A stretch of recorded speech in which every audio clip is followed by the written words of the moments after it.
So if you've ever felt trapped by circumstances you believe you created, or if you're ever struggling with the weight of caring for someone with severe needs, this raw confession explores how our self-imposed sentences can imprison everyone involved. Okay, hey, this is Francisca, and this is Mum in Crisis Life, and today is Crisis Confessionals. So, fair warning, today I'm going to be talking about some pretty heavy stuff. So, if you're really not in the place for that right now, then, by all means, just like fuck it off to another day, basically. Or don't want to talk, whatever. Okay, where to start? All right, so I just came back from holiday. I feel like I've been saying that for weeks, man. It's like all I can talk about. I went on this holiday. It was so amazing. It's like a life-changing holiday, but I did. I went on this holiday and it was fucking life-changing, right? So yeah, okay, cool. I just came back from this holiday, like, I don't know, 2 weeks ago, week and a half ago, something like that, right? Actually sweating my bollocks off right now. And yeah, I mean, the holiday was life-changing and it taught me loads of stuff and it was really difficult and challenging at times and then beautiful and rewarding at other times, but profound in its totality, right? I think coming back, I felt this level of like energy. I felt like the year had just started, even though it's like the end of August or whatever. I felt like this renewed purpose. I felt really, really good. And I still feel really, really good. I'm not even trying to say that I don't. But one of the things when I came back is coming back to not just this house, right, but coming back to this life. I just ended up feeling, well, not ended up, I started again to feel this kind of heaviness, this weight, right? And the word that kept on coming up for me was trapped. I feel trapped. I feel trapped. I'm trapped. I'm trapped here. I'm trapped here in this life. I'm trapped here in this house. I'm trapped here in this situation. I feel trapped. And I feel suffocated. And I feel claustrophobic. These are the kind of words that just kept on coming into my mind, just being back here. Now, anybody who watches this or anybody that knows me will know that my eldest son has really severe disabilities. So he has a diagnosis of autism. He's got really quite profound learning disabilities, difficulties, not disabilities, because he is able to learn, right? He's got very profound learning difficulties. He's got speech and language problems. He struggles with his mental health for sure because of all of this, and has this really rare, very, very rare brain malformation called schizencephaly. And I made a whole video about my son and how amazing I think he is. And I'll find it. I'll try and find it and I'll try and put it up here. So anyway, my son has these multitude of disabilities, right? There's high levels of comorbidity and all the rest of it. His energy just feels like it's just all over me, like all the time, just like clawing at me and like just desperate, just, oh, I need you all the time. And it's felt like that since he was a baby. Like I've just felt this like, I don't know, this like, I don't even know how to explain it. It just feels like his energy is just like crawling all over me, right? The only way that I can describe it is that it feels like, if you can imagine being stuck inside your bed sheets, right? And the bed sheets are all over you and you just can't find the exit. And everywhere you push, there's just like more of a wall and you get that completely like claustrophobic feeling and there's no way out and it's just stuck to you and your body can't even move. It feels like that. And it's felt like that my whole life. Like I got pregnant with him when I was 18. So my entire adult life, I've had this other person through no fault of his own who just needs me, right? And it's like his energy is so dependent on my energy. So if I don't have the space, if I don't have the capacity to deal with him and the million questions he asks me every single day and the way that he relies on me to be his brain and organize him and be his executive functioning and be his like emotional blanket and then his like, I don't know, like emotional punching bag as well. And like, if I don't do that, if I can't keep my energy at all times in this kind of like neutral holding space for him, then his energy is just all over the place, like all over the place. And he just cannot contain himself. And he doesn't want to engage with any services. He doesn't want to do anything to help himself. And he's got really, really limited self-awareness to understand like, okay, this is me and I'm struggling with something that's going on inside of me right now. And that's why I'm responding. That's why I'm reacting to things. It's always like externalized, right? No, you did this. You said that. You didn't do this. So like, I constantly have to just be like fucking zen. Yeah. In order to manage him so that he doesn't fall off the side of a cliff. And it's exhausting. It's exhausting. It's so fucking exhausting. Right. And then on top of it, I can't react. Like, I can't have any needs. I can't have any space. I can't have any boundaries. Like, even down to things like, can you please change the toilet roll when you're done with it? Because I'm a girl and I need to use it and I'm tired of sitting on the toilet seat and then finding out there's no toilet roll. I can't even have that as a need because it's like, yeah, but this and you did this and yeah, but it's not my fault. Like, he really struggles to take accountability. It takes a lot, right, for him to take accountability for his actions. And it's like, I'm just trapped in this, like, being the good girl space where no matter what he does, I have to take the higher road. No matter how he behaves, I have to rise above it, and I have to be forgiving, and I have to be compassionate because, he doesn't know any better. So it's always me because I know better. So I always have to be the one. And then he'll have these massive autistic meltdowns. And then like 2 minutes later, be like, hey, mum, can you help me with something? And like inside of me is just like, fuck off. Actually, fuck off. But if I say fuck off, then his emotional state's all over the place. And then he just has another meltdown. So it's just like this constant cycle of like trappedness. Just like I feel so trapped, right? And going away and being away from it and not having to deal with it like all the time. Like, yeah, he called me like 3, 4, 5, 6 times a day and like constant text messages and constant questions. And I was there every single time and I always am and I'm very patient, but like actually not having him in my energy field felt so different. And I've come home and all I can hear in my head is my head saying, I'm trapped, I'm trapped, I'm trapped, I'm trapped, I'm trapped, I'm trapped. So anyway, recently, I did myself a little mushroom ceremony. So now I don't take mushrooms recreationally.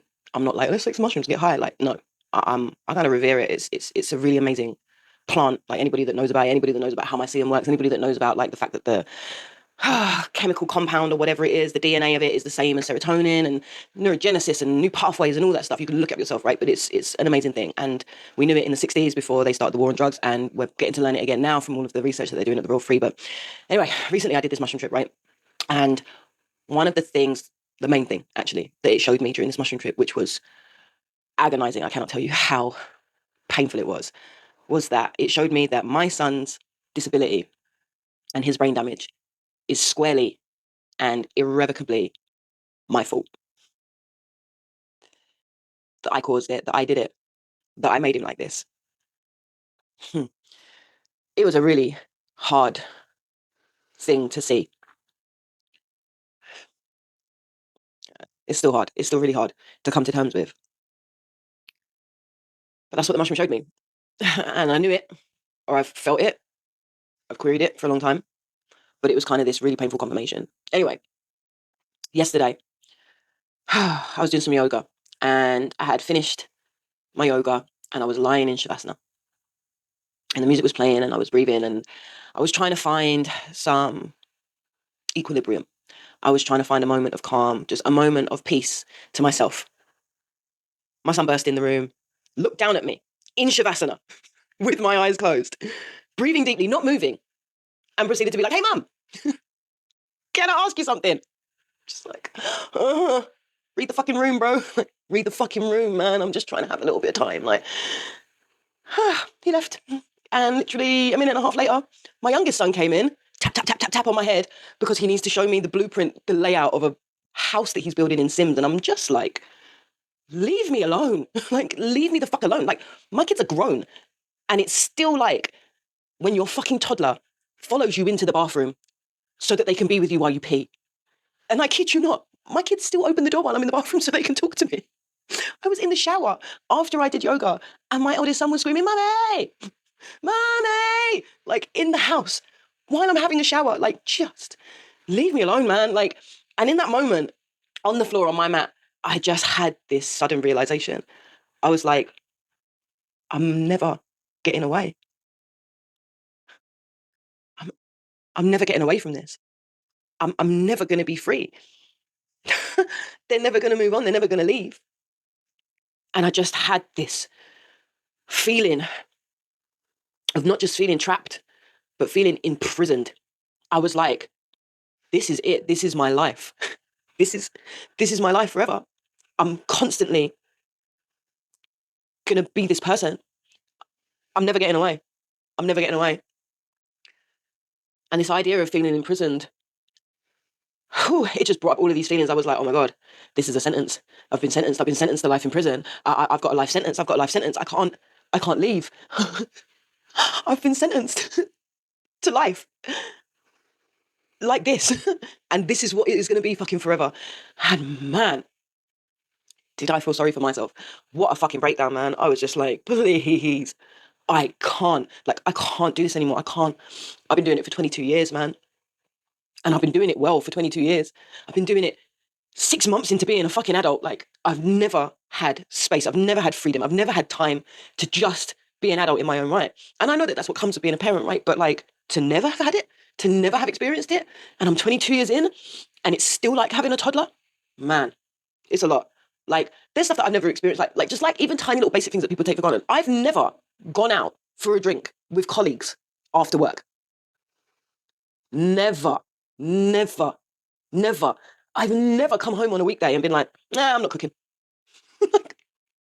Never, never, ever in my life. Like, and I get it. Like, it's fine. Like, I understand what it means to be a parent, and I'm happy to make the sacrifice, but it's supposed to end at some point, right? There's supposed to be some period in your life where you have the freedom to explore, where you have the freedom of choice, to not be in a routine, to not be in service of someone else. You're supposed to do it either before you have kids or after they're grown up, just at some point, right? I'm supposed to get that. And it just felt like it's never, ever fucking gonna happen. Ever, ever. Anyway, as I was lying there and all these words were floating around my head, I was reminded of this book that I read called It Didn't Start With You. And I mean, that book talks about a lot of stuff, right? Epigenetics and intergenerational trauma and all of this stuff, right? But one of the things that was really interesting that it spoke about language, and it spoke about really listening and paying attention to the words that we're saying, right? And it spoke about it in a way of like, these could be past lives. These could be ancestral patterns. It gave the example of someone whose grandparents had been in the Holocaust and that she felt like she was choking, suffocating, like just in her own life. And through understanding the words, understood the derivation, the origin of these feelings. And I was lying on the yoga mat having a complete fucking mental breakdown, right, about being imprisoned in this fucking life for life, right? And I was reminded of this book, I was reminded of this language, and I started looking more closely at like, okay, I feel trapped, I feel suffocated, I feel claustrophobic, I feel like this is a life sentence, I feel imprisoned. What does this mean, right? And the first image, the first thought that I had that came out of this was thinking about everybody else's expectations, thinking about how everyone else expects me to be a good patient, a good parent. Everyone expects me to be a good girl, and how that is something that I'm so shedding at the moment. Like, I'm so fucking done with being a good girl for everybody else, right? Everybody wants me to do this. I've got to be good. I've got to be sacrificial. I've got to be patient. I've got to be kind. I've got to be considerate. I've got to put everybody else first. I've got to think about everyone else first, right? And much like in all of the other ways that I'm seeing that there is this pattern, right? I'm just like, yeah, no, I'm going to give that back to you. Those expectations aren't mine. They don't belong to me. Yeah, they're your expectations about what you think that you should be, that you're just fucking projecting onto me so you can have it back. And this is what I've been doing so much recently. You can have it back, take it back, have it back. Take it the fuck back. It's your gift. It's your gift to unwrap. This is your blessing to work through. Stop trying to make me do the work for you, right? But the interesting thing is that after I'd done that and after I had cleared all of that stuff, underneath it, what I realized is actually this judgment, this condemnation, this sentencing was actually just mine. So before I had Josh, just for some context, the first time that I ever had sex was an assault. It wasn't consensual. I didn't agree to it. It wasn't violent, but it certainly was not my choice. And from that, I got pregnant. And then from that, my parents convinced me to have a termination, which I didn't want to do. But they came together and they convinced me, and I did it under duress. And then following that, my mom then accused me of being a prostitute, viciously attacked me, reminding me that nobody gave a shit about the pain that I was going through and that I needed to just shut up and get over it because, 4 weeks was long enough to be moping around. She then threw me out the house 3 days after my 18th birthday because I was an adult and she knew that nobody would help me because I was no longer a minor. And I ended up living in my cousin's house, and within, I don't know, 9 months, got pregnant with Josh. At the time, I was a mess. Like, obviously, I was a mess. This was the end of a really long, fucked up childhood. Like, really fucked up childhood with like multiple traumas and no emotional support. And on top of it, parents who really just were bullies, like just massive fucking bullies, and really controlling and really unkind and all the rest of it. So when I got pregnant again, my first instinct was, yeah, I'm not having a baby. That's insane. I'm not doing it. I certainly didn't want the responsibility. My head was all over the place. My life was a mess. And I was 18, I don't want to have a baby. And it's with that thought that I went out one night and decided that I was going to do some coke. And I did like literally 2 lines, right? Because I was like, yeah, I'm going to have a termination anyway. What does it matter? Because, that's how 18-year-olds fucking think, right? But as time went on, I don't know, man. I just remembered how traumatic it was the first time, how I got an infection, how I bled for like 9, 10 months after that, how my mental health was all over the place, and how actually terminations are not a form of uh whatever, like family planning, right? And I just couldn't bring myself to do it. But I'd already made this really terrible decision.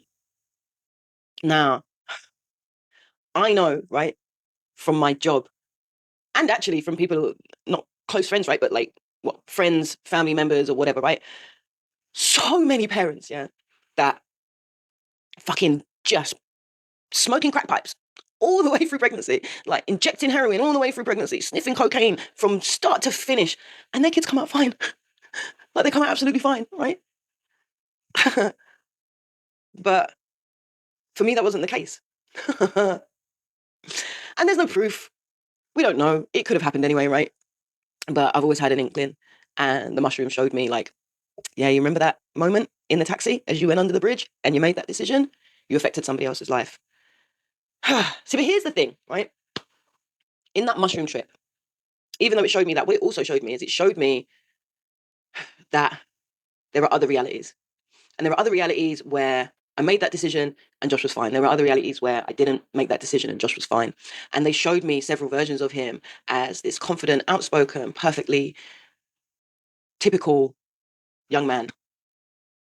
And it occurred to me as I was watching this in the midst of my mushroom trip, I was like, okay, well, why don't we just siphon some of that energy into my Josh? Because they're all the same Josh, right? And I saw it happening. And you know the thing that's fucking crazy, absolutely fucking crazy, is literally 2 days after that trip, 2 days after that journey, 2 days after asking for that to happen, my son suddenly started making some real big life-defining decisions in his life. He was like, yeah, I don't think I want anything to do with my dad and his family. They're abusive, they're controlling. And he'd been petrified previously. No, you don't understand. I can't not go. I can't lead them. I can't say no. They'll find me. They'll find me. You don't understand. My dad's going to do this. And I've been trying to get him out of that situation for years, but he's like, don't get involved because you'll make it worse. Super fucking abusive. But he decided, yeah, you know what? Let's talk about it. Okay, cool, I'm done. And he's made that decision. He's decided to join a dating app. His whole energy has just been so completely different to the point my youngest son's like, what's happened to Josh? Like, what's going on? Like, he's just a completely different person. Like, he's able to see humor in situations that previously he would have been falling apart over, breaking down over. Like, I can have conversations with him. He's more measured. He's agreed that he's going to go back to, he's going to go to counseling once we move back to the area where they're offering it to him. Like, there's just been this complete change in his entire being. Like, it's just like his brain suddenly just went, yeah, we're done being like that. And it's honestly incredible. It's incredible to see. So anyway, as I was laying there on the yoga mat, going through all of this, thinking about all of this, thinking about this regret and realizing, oh, okay, I've sentenced myself. I've decided because I did that, I deserve life. And this is what I deserve. And this is where I'm going to live the rest of my life because of that decision that I made as a fucked up 18-year-old. This is all I get now. I ruined his life, so my life gets ruined as well. And I deserve to be in prison. This is what I've decided, right? And this is why all these words are coming up for me. And anyway, going through all that, I was just lying there and I was just like, you know what? I need to get the fuck out of here. So I got up and I got in the shower and I got ready and I went out for a walk. And I was like, I need to go to the park. I need to be around some trees. I need to ground myself, man. Like, I can't deal with this. This is way too much. So I go to the park. But all the way there, this word keeps on repeating in my head. And it's a word like that, like I've heard it before. I don't know where I've heard it. I've probably read it in some book somewhere from someone who's much more fucking intelligent than me, right? This word, nomenclature. Nomenclature, yeah? It's just going round and round and round in my head. Like, where the fuck did this word come from? So anyway, I go to the park and I'm sitting down and watching these pigeons. It was fucking hilarious. I don't know, have you ever seen a pigeon give another pigeon a piggyback? Have you ever seen that? No? You ever seen a pigeon feed another pigeon? While another pigeon gets pissed off and starts poking that pigeon. You ever seen a pigeon start digging out another pigeon's eye while that other pigeon just sits there like, this is friggin' annoying? No. Well, I have, because it all happened in the park while I was sitting there yesterday. Anyway, I decided while I was there I was going to look up this word and figure out what this word meant. This word means the process of giving words names, giving things names. Nomen, as in name, clature, as in calling, what are we calling things? And it's like, I don't know, but the way that I read that was, oh, okay, so I'm just choosing the meaning of these things, right? I'm making meaning. I'm choosing what words describe my situation. This is all my choice. And the thing that got me to think about was, okay, if I've decided that I'm imprisoned, if I've decided that that's what I deserve, if I've decided to give myself a sentence, if I've decided to judge and condemn myself, actually, aren't I just imprisoning us both? If I imprison myself to a life of servitude, a life of sacrifice, a life of trappedness with my son, then he has to embody that person who traps me, right? He has to be my jailer, which means he can never grow, he can never evolve. And if what I'm seeing recently is true, then actually, and like, it's not like he was just like a fucking potato up until this point. Like, I know my son can evolve. I know my son is highly intelligent. It was just his emotional maturity, his emotional resilience that suddenly seems to have just sprouted and grown. And it's like, if I'm choosing to be trapped, then he has to choose to trap me, right? So why would I imprison us both? Why would I choose that to be the term that defines our relationship? And here's the thing that I'm really grateful for out of this situation. Maybe it's true that I caused this. Maybe it's not true, right? I don't know. This is my biggest regret. This is my biggest shame. So maybe I just needed to acknowledge it. Maybe I needed to believe it was true so that I could finally stop avoiding it, so I could finally stop distorting it and distracting myself from the pain that I feel from making that snap decision that one time as a fucking child, as a fucked up child as well. And the thing is like, I don't know if it's true or not, but what I know is that I've been shown what I needed to be shown. And either way, having that, feeling that has acted as a necessary catalyst to push me through all of these stages to get to a point where I'm like, if you're imprisoning yourself, you're imprisoning your son. And he's capable of so much more. Stop choosing for him to be your fucking jailer. So yeah, that was a lot. That was a fucking lot, but that needs to come out. But yeah, I guess that's it. That shame you've been carrying, that self-imposed sentence, it's not serving anyone, especially not the person you think you're protecting. Drop a comment if this resonated, but please take care of yourself first. And come back for Monday's episode, where we're going to explore how the words we speak create the worlds we live in.